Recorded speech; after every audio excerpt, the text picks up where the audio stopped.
Hello all, I'm Dr. Nivedita Shivakumar, consultant gynecologist and obstetrician. Episiotomy அப்படின்னா என்ன? நிறைய time நம்ம யோசிச்சிருக்கோம்.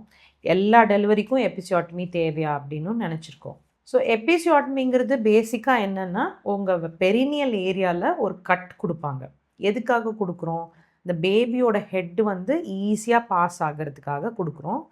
மோஸ்ட் ஆஃப் த டைம்ஸ் வந்து ஒரு லார்ஜ் ஹெட்டாக இருக்குது, இல்லை ஷோல்டர் டிஸ்டோஷியா, இல்லைனா வந்து ஃபோர்செப்ஸ் போடுறோம், இல்லைனா வேக்யூம் அந்த மாதிரி போட்டு டெலிவர் பண்ணுறோன்னா எபிசியோட்டமி டெஃபினட்டாக கொடுப்போம். ஸோ ஃபார் எக்ஸாம்பிள் இப்போ உங்களுக்கு இது வந்து செகண்டோ இல்லை தேர்ட் டெலிவரியாக இருக்குது அப்படின்னா episiotomy most of the times தேவைப்படாது. இப்போ லேட்டஸ்ட் கைட்லைன்ஸ் படி எல்லாருக்கும் எபிசியோட்டமி கொடுக்கணுங்கிறது அவசியம் இல்லை, but most of the times அது தேவைப்படலாம். ஸோ எபிசியோட்டமிங்கிறது பேசிக்காக ஒரு நார்மலாக பண்ணுற ஒரு கட் தான். ஸோ அதுக்காக நிறைய பேர் பயந்துக்கிறாங்க. ஸோ அதுக்கு அவசியம் ஒன்றும் இல்லை. It is not painful. டெஃபினட்டாக வந்து நீங்கள் எபிடியூரல் இன்ஜெக்ஷன்ஸ் எடுத்திருக்கீங்க பெயின் ரிலீஃப்காக லேபரில் அப்படின்னா எபிசியோட்டமி கொடுக்கறது மோஸ்ட் ஆஃப் த டைம்ஸ் உங்களுக்கு தெரியாது. அதே மாதிரி எபிடியூரல் நீங்கள் ஆப்ட் பண்ணலை அப்படின்னா டெஃபினட்டாக இந்த எபிசியோட்டமி கொடுக்கறதுக்கு முன்னாடி அந்த இடத்துல லோக்கலாக அனஸ்தடைஸ் பண்ணுற மாதிரி மரத்து போகிற மாதிரி இன்ஜெக்ஷன் போட்டுட்டு தான் அந்த கட்டை கொடுப்பாங்க. ஸோ அது உங்களுக்கு ஆப்வியஸாக அவ்வளோ பெயின் இருக்காது. And stitching of the episiotomy is usually done by proper sterile technique. So அதனால் இன்ஃபெக்ஷனோ இல்லை வேறு ஏதோ வர்றதுக்கான வாய்ப்புகள் ரொம்ப ரொம்ப கம்மி. ஸோ எபிசியோட்டமி நெசசரியா இல்லையாங்கிறது அந்த டெசிஷன் வந்து அந்த டைமில் தான் நமக்கு மோஸ்ட் ஆஃப் த டைம்ஸ் தெரியும். So in case as I set vacuum இல்லைனா ஃபோர்செப்ஸ் டெலிவரி போகிறாங்க அப்படின்னா எபிசியோட்டமி வந்து இன்னும் கொஞ்சம் ஸ்பேஸ் நமக்கு கொடுக்கும். ஸோ தட் டெலிவரி வந்து ஈஸியாக பண்ணிக்க முடியும். சம்டைம்ஸ் எபிசியோட்டமியும் தாண்டி இந்த சைடு ஒரு 2 டைப்ஸ் ஆஃப் எபிசியோட்டமி இருக்குது, மிட்லைன் ஆர் மீடியோலேட்ரல். ஸோ அதையும் தாண்டி நமக்கு எக்ஸ்ட்ரா டேர்ஸ் கட்ஸ்லாம் வர்றதுக்கு சான்சஸ் நிறையா இருக்குது. இன்கேஸ் நம்ம வந்து அந்த மதர் வந்து ஸ்ட்ரெயின் பண்ண முடியல, இல்லை நம்ம எக்ஸ்ட்ரா எஃபர்ட் போட்டு வேக்யூம் இல்லைனா வேறு எதாவது போட்டு எடுக்கிறோம் அப்படின்னா எக்ஸ்ட்ரா டேர்ஸ் வர்றதுக்கு சான்சஸ் நிறையா இருக்குது. ஸோ அதோடைய ஹீலிங் எல்லாம் சேர்ந்து பார்த்தோம்னா கொஞ்சம் லேட் ஆகலாம். அதாவது ஒரு 4 to 6 வீக்ஸ் வரைக்கும் வரலாம். யூஸ்வலி இந்த சூப்பர்ஃபிஷியல் ஸ்கின் வூண்ட் வந்து ஒரு 2 to 3 வீக்ஸில் ஹீல் ஆயிடலாம். பட் டீப்பர் வூண்ட் உள்ளே இருக்கிற வெஜைனாவில் இருக்கிற வூண்டெல்லாம் வந்து ஹீல் ஆகிறதுக்கு கொஞ்சம் டைம் எடுக்கலாம். யூஸ்வலி 1.5 to 2 months வரைக்கும் எடுக்கலாம். ஸோ நிறைய பேஷண்ட்ஸ் கேட்குறது என்னென்னா எவ்வளோ தையல் போட்டிருக்கீங்க அங்கே அப்படிங்கிற மாதிரி கேட்பாங்க. ஸோ நமக்கு வேறு முகத்துலேயே இல்லை கை காலில் வர்ற கட்ஸ் மாதிரி இங்கே தையலெல்லாம் நம்மளால் வந்து கவுண்ட் பண்ண முடியாது. Because it involves multiple layers. நிறைய லேயர்ஸ் வந்து நம்ம தைக்கிறதுனால இது கவுண்டபிளாக இருக்காது stitches. And most of the times இந்த ஸ்டிச்சஸ் வந்து அப்சார்பபிள் சூச்சர்ஸில் போடுவோம். அதாவது அதுவே தானாக உதிர்ந்துடும்.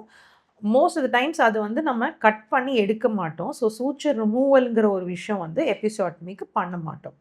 ஸோ எப்படி எபிசியோட்டமியை ஊண்ட கேர் பண்ணிக்கணும் அப்படிங்கிறதெல்லாம் டெஃபினட்டாக உங்களுக்கு டியூரிங் யுவர் ஸ்டே இந்த ஹாஸ்பிட்டல் அவங்க சொல்லுவாங்க. உங்கள் நர்சிங் பர்சனலாக இருக்கட்டும் இல்லை டாக்டர்ஸ் கிட்ட நீங்கள் டெஃபினட்டாக அந்த டவுட்ஸ்லாம் கேட்டு கிளியர் பண்ணிக்கலாம். அண்ட் ஆஃப்டர் கோயிங் ஹோம் வந்து நீங்கள் ப்ராப்பராக பெரினியல் கேர் பண்ணிங்கன்னா ஹீலிங்கும் கொஞ்சம் ஜாஸ்தியாக இருக்கும். ஆஃப்லேட் பார்த்தோம்னா நிறையா இன்ஃப்ராரெட் தெரப்பி அந்த மாதிரிலாம் சிட்ஸ் பாத்துங்கிறது நம்ம யூஸ்வலாக நம்ம பண்ணுறது தான்.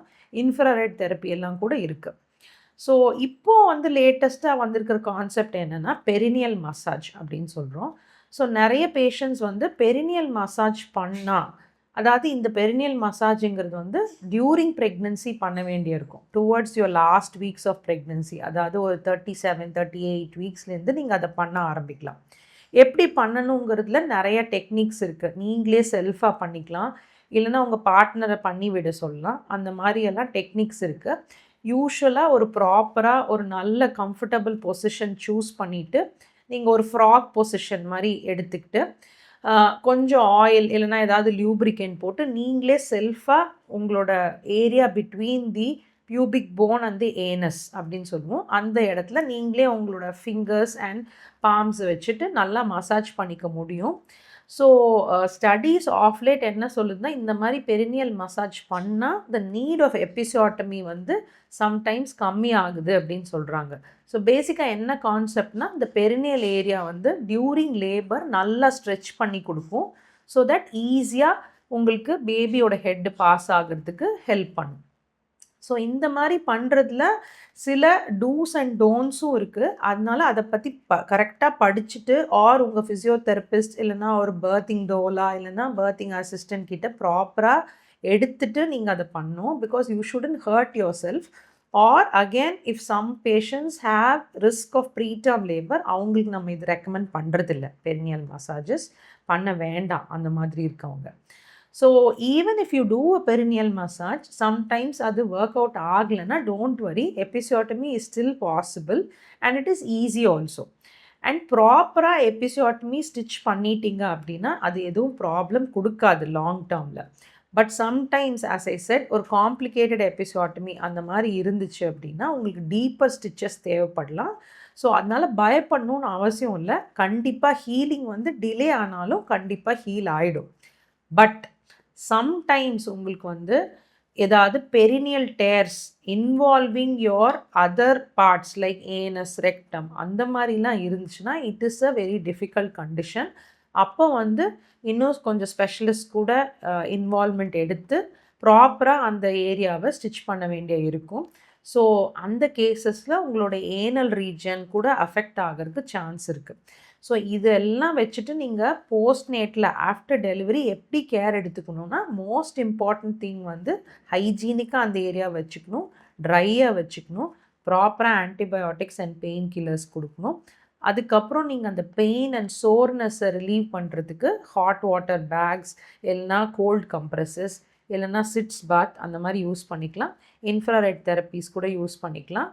ப்ராப்பராக பேபியை ஹேண்டில் பண்ணும்போது sitting position and lying down பொசிஷன்லாம் ப்ராப்பராக பண்ணிக்கணும். அதே மாதிரி மோஸ்ட் இம்பார்ட்டன்ட் திங், கான்ஸ்டிபேஷனை அவாய்ட் பண்ணிக்கணும். இஃப் கான்ஸ்டிபேஷன் இருந்துச்சுன்னா தாராளமாக லாக்ஸேட்டிவ்ஸ் யூஸ் பண்ணிக்கலாம். ஸோ எபிசியோட்டமி பற்றி பயப்படவே தேவையில்லை. இன்னும் நிறையா இன்ஃபர்மேஷன் உங்களுக்கு வேணும்னா உங்கள் கைனகாலஜிஸ்ட் கிட்ட டிஸ்கஸ் பண்ணுங்கள். தேங்க்யூ.